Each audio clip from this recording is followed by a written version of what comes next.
Je sais pas si je vous ai déjà raconté cette anecdote, mais petit, j'aimais pas du tout lire. Et pourtant, je suis issu d'une famille de littéraires. C'est-à-dire que dans ma famille, la lecture, c'est sacré. Et il a fallu attendre que j'ai 20 ans pour commencer à apprécier la lecture lorsque j'ai découvert les livres de non-fiction. Et j'avoue que depuis que j'ai découvert la non-fiction, maintenant j'aime bien lire. La lecture, ça me déplaît pas. Et surtout, j'étais toujours dans un meilleur état mental après avoir lu qu'avant avoir lu. Le problème avec la lecture, c'est que ça marche souvent par recommandation, et lorsqu'autour de nous, personne ne lit les mêmes livres que nous, on sait pas par quel livre commencer. Et donc c'est pour ça qu'aujourd'hui, je vais vous partager 5 livres à lire en 2022, 5 livres qu'il faut absolument lire parce qu'ils vont vous apprendre énormément de choses et ils vont complètement changer la perspective que vous avez des choses autour de vous. Il y aura un petit peu de philo, un petit peu de procrastination, un livre sur la motivation, un livre sur les habitudes et un livre sur les finances personnelles. Alors le premier livre de cette liste, c'est Penser pour moi-même de Marc Aurèle. J'y ai pensé parce que j'en ai parlé il y a quelques jours sur le podcast avec Paolo Z et ça m'a rappelé qu'en effet ce livre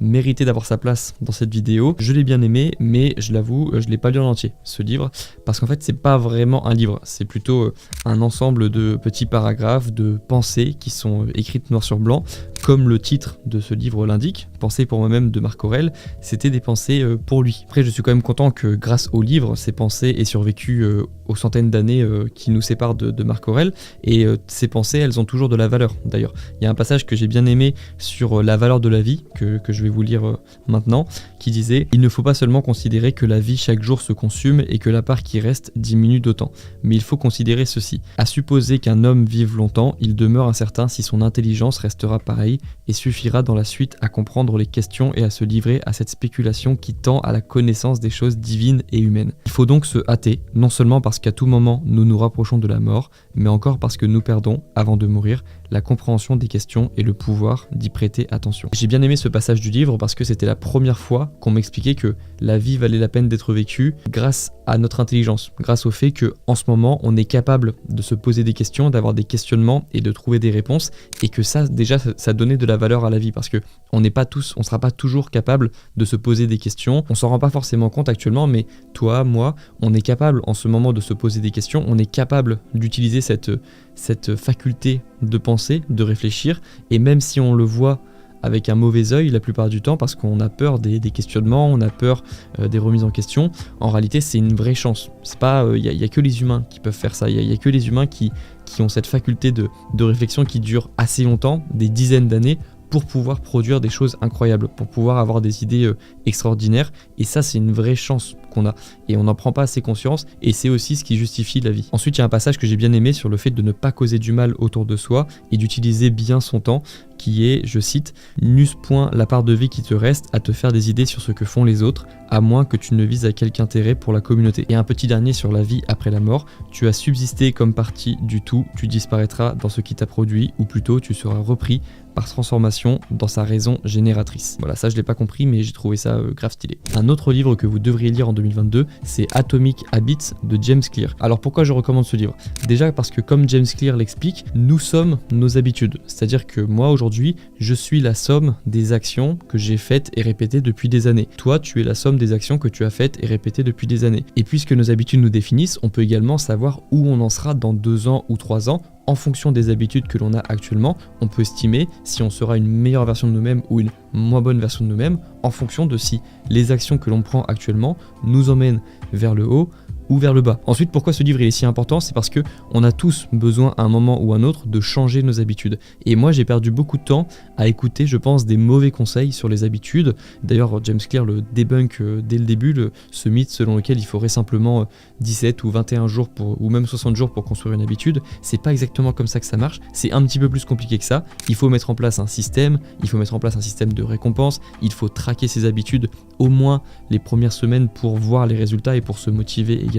Donc c'est pas aussi simple que ça de créer des habitudes, mais on est obligé de le faire. On est obligé de le faire à un moment ou à un autre si on veut évoluer vers la bonne direction, évidemment, si on a envie d'évoluer vers le haut. Il y a un passage qui m'a beaucoup marqué dans ce livre à la page 21, lorsque James Clear parle de la vallée du désespoir. C'est l'idée que lorsqu'on va se lancer dans un objectif long terme, on se fait toujours une idée assez linéaire de l'objectif et de la réalisation de l'objectif, dans le sens où on se dit, je sais pas, tu te lances dans l'objectif de lire un livre, tu arrives à lire 20 pages le premier jour, tu te dis que tu vas réussir à lire 20 pages le lendemain, puis 20 pages le surlendemain, et donc que dans une dizaine de jours, tu auras fini le livre.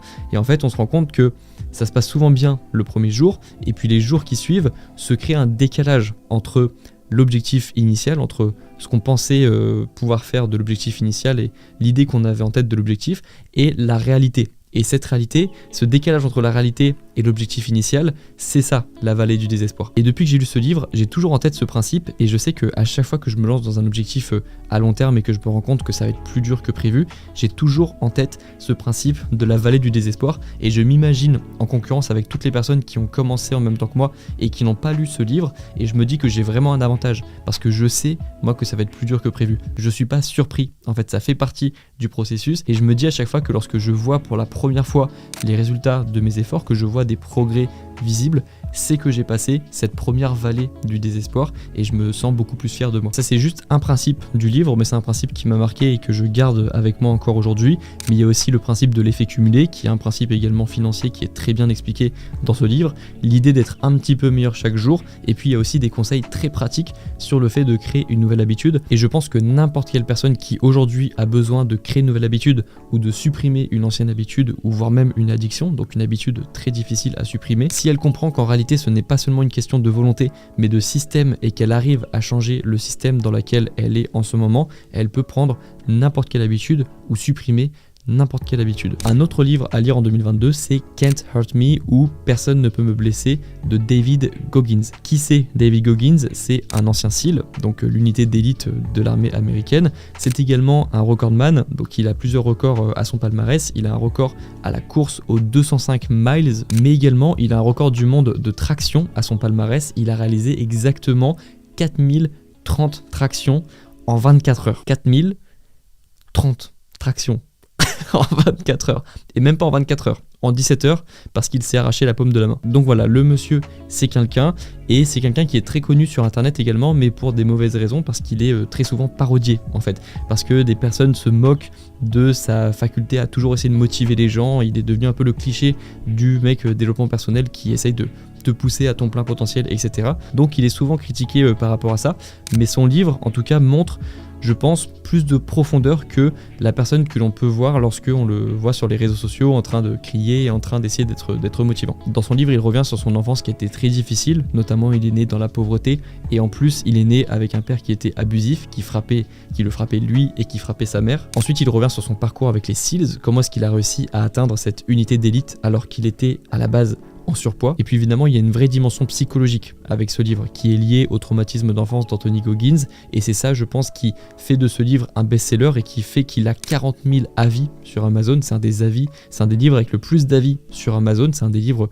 qui a eu, je pense, le plus d'impact, notamment chez les personnes qui ont des traumatismes dans leur enfance, qui n'ont pas eu le sentiment d'être assez soutenues dans leur enfance et qui peuvent utiliser ce livre pour faire des choses bien dans leur vie. Et ça, c'est un message qui est assez exceptionnel, et c'est pour ça que j'en parle dans cette vidéo. 4e livre à lire, La guerre de l'art de Steven Pressfield. Alors je sais, j'en ai déjà parlé en vidéo, j'en ai même fait une vidéo, mais encore aujourd'hui je reçois beaucoup de questions sur la procrastination, sur le fait d'avoir peur aussi de créer des vidéos sur YouTube, ou le fait de créer des articles, créer un podcast, quoi que ce soit en rapport avec la création et la peur du regard des autres. Et aujourd'hui, il n'existe toujours pas de meilleur livre sur le sujet que celui-ci, La guerre de l'art, écrit par Steven Pressfield. Évidemment, ce n'est pas un avis objectif parce que c'est un de mes livres préférés, c'est probablement mon livre préféré, et à chaque fois que je ressens le besoin que je ressens la peur de créer quelque chose, que je sens qu'il y a beaucoup de résistance qui commence à se mettre entre mes objectifs et la réalisation de mes objectifs, bah je lis ce livre et ça va beaucoup mieux. Beaucoup mieux. D'ailleurs, on me pose aussi souvent la question par quel livre commencer lorsqu'on veut lire en anglais, et ce livre c'est pareil, c'est parfait pour commencer à lire en anglais. Il est petit, ça se lit en un ou deux jours maximum, les mots sont vraiment pas compliqués, et surtout le retour sur investissement il est immédiat, il est à vie. Donc pour moi, super livre, faut le mériter ce livre, il faut aller le chercher en anglais, il faut le lire en anglais, et en plus tu vas apprendre des choses, et c'est un des meilleurs livres qui a été écrit sur la procrastination, la résistance et l'art de créer des choses avec ses mains. ou avec sa tête. Et le dernier livre de cette liste, c'est Psychology of Money de Morgan Housel, dont j'ai déjà un petit peu parlé dans une vidéo sur investir ou sur épargner. C'est souvent un livre que je cite parce que c'est le livre qui m'a convaincu d'investir le plus vite possible et surtout d'investir sur le long terme. Je pense que parmi nous, on est assez peu à avoir reçu une vraie éducation financière, c'est-à-dire apprendre à épargner, apprendre à gérer notre argent, l'investir sur quelque chose avec intérêt, l'investir en bourse ou ailleurs. Et je pense que c'est lié au fait qu'on est assez peu à avoir eu des parents entrepreneurs. Moi par exemple, j'ai eu des parents fonctionnaires, j'ai toujours des parents fonctionnaires et c'est pas un sujet qui revenait souvent. Le fait d'apprendre à gérer son argent, parce que évidemment, lorsqu'on est fonctionnaire, on n'a pas les mêmes préoccupations qu'un entrepreneur, notamment vis-à-vis de la retraite et vis-à-vis de l'investissement de ces différentes sources de revenus. Et c'est pour ça que selon moi, les livres qui vont nous donner une éducation financière sont d'utilité publique. On devrait tous en lire au moins une fois, que ce soit La bourse pour tous, que ce soit Père riche ou Père pauvre, ou celui-ci, La psychologie de l'argent de Morgan Housel. Dans ce livre, il y a tout ce qu'il faut pour comprendre l'intérêt d'investir le plus tôt possible, d'investir de manière intelligente et surtout rationnelle. Parce que c'est aussi le but de ce livre, c'est d'apprendre la psychologie de l'argent, de comprendre la psychologie des investisseurs et de comprendre comment être un bon investisseur. En tout, il y a 20 leçons dans ce livre qui feront de toi un bon investisseur, qui feront de toi quelqu'un d'éduqué financièrement et qui pourra donc plus prendre soin de son entourage, prendre soin de toi-même et prendre soin également de ta future famille. Donc pour moi, c'est vraiment un livre à lire au moins une fois dans sa vie. Celui-ci, plus pourquoi pas le compléter avec un autre, mais en tout cas, celui-ci, c'est un bon point de départ. Il est facile à lire, il est assez rapide à lire et surtout les leçons sont très claires et vont te servir toute ta vie. Et puis voilà pour cette vidéo, j'espère qu'elle vous a plu, j'espère qu'elle vous permettra de vous mettre à la lecture, qu'elle vous permettra de remplir un petit peu votre bibliothèque et surtout que vous prendrez le temps d'acheter des livres, d'en lire, parce que c'est vraiment une habitude, je pense, à prendre et c'est une des meilleures habitudes à prendre lorsqu'on est dans sa vingtaine par exemple, pour apprendre plein de choses. Dites-moi en commentaire vous quel livre vous auriez rajouté à cette liste, parce que j'ai évidemment fait une petite liste avec des livres très grand public, on va dire, qui sont adaptés à quasiment tout le monde, mais il y a forcément des petites pépites qu'on n'a pas évoquées dans cette vidéo, donc dites-moi tout ça en commentaire, et puis nous on se retrouve dans quelques jours pour la prochaine vidéo. Bon courage dans vos projets et bon courage dans vos lectures. Ciao.